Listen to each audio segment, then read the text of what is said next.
2 lakh kilo बारूद से भरे बंकर बस्टर बमों को बरसाकर अमेरिका ने ईरान के एटमी सपनों को जमींदोज कर दिया है। ईरान के जिन 3 न्यूक्लियर साइट्स को दहलाया गया, उसमें GBU-57 बंकर बस्टर बम का इस्तेमाल किया गया। फोर्डो से लेकर नातांज तक अमेरिकी स्टील्थ बॉम्बर्स ने 14 GBU-57 बम बरसाए। दावा है कि अब अमेरिका ने ईरान के परमाणु कार्यक्रम को ही नेस्तनाबूद कर दिया है। ईरान पर अमेरिका का 1,80,000 किलो का बारूदी धमाका। फोर्डो खत, ईरान नहीं बना पाएगा बम। नातांज तबाह, इस्फहान भी धुआं। जो इजराइल चाहता था वो अमेरिका ने कर दिखाया। 21 जून की रात खामेनेई के लिए कयामत की रात साबित हुई। ईरान में जब घड़ी में रात के 2:30 बज रहे थे, तब अमेरिका ने ईरान के 3 न्यूक्लियर सेंटर फोर्डो, नातांज और इस्फहान को धमाकों से दहला दिया। अमेरिका ने अपने सबसे advance fighter jet B-2 stealth bomber से GBU-57 बंकर बस्टर बमों की बारिश कर दी।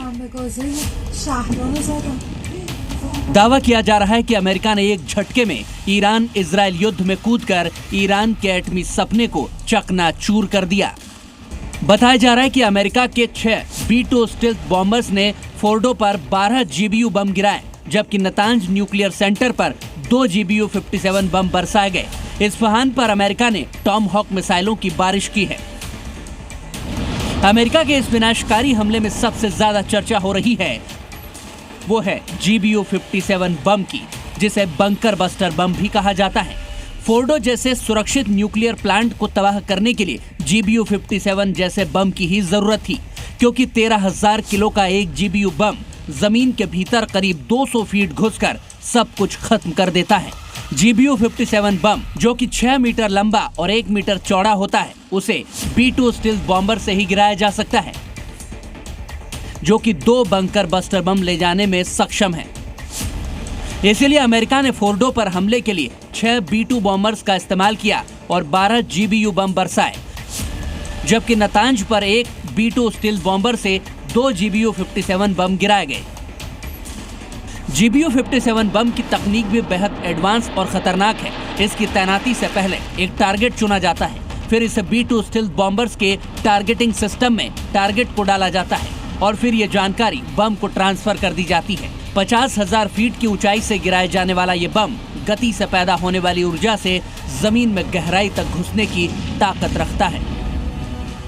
ईरान के फोर्डो और नातांज प्लांट पर अमेरिका ने 1,80,000 किलो बारूद वाले 14 बम गिराकर बता दिया कि ईरान का परमाणु कार्यक्रम कभी भी बर्दाश्त नहीं किया जा सकता।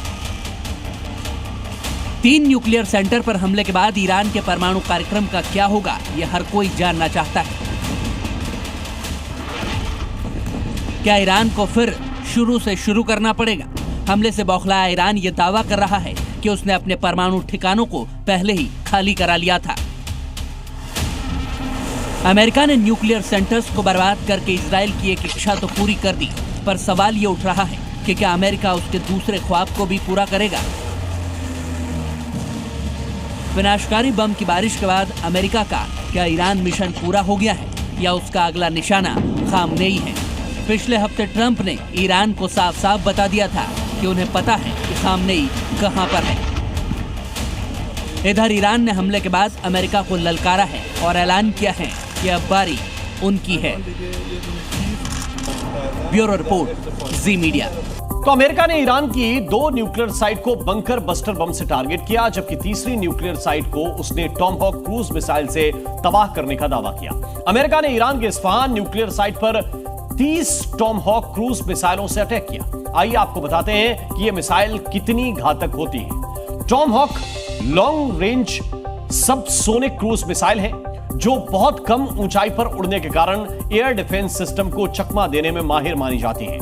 ये 880 किलोमीटर प्रति घंटे की रफ्तार से दुश्मन के ठिकानों को तबाह कर सकती है। इनकी रेंज 2500 किलोमीटर है। इसे युद्धपोत, सबमरीन और जमीन से लॉन्च किया जा सकता है। ये अपने साथ 450 किलोग्राम वॉरहेड लेकर जाती हैं और इसी मिसाइल ने ईरान के न्यूक्लियर प्लांट को ध्वस्त कर दिया है।